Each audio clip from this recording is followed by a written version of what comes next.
ఏమమ్మా అది గొట్టాన్ని సంచి ఇది లోపల బాకు వెనక్కి రాని అనీస్ చేపలు లేవు గింపలే ఇప్పుడే ఆడ చేపలు ఉంటాయి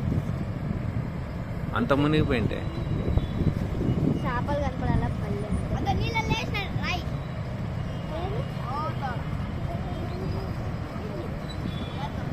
ఏది పోయినా వచ్చినాయి నీళ్ళు నీళ్ళు బాగా వచ్చింది ఉండిపోయింది ఫుల్గా వచ్చినాయి నీళ్ళు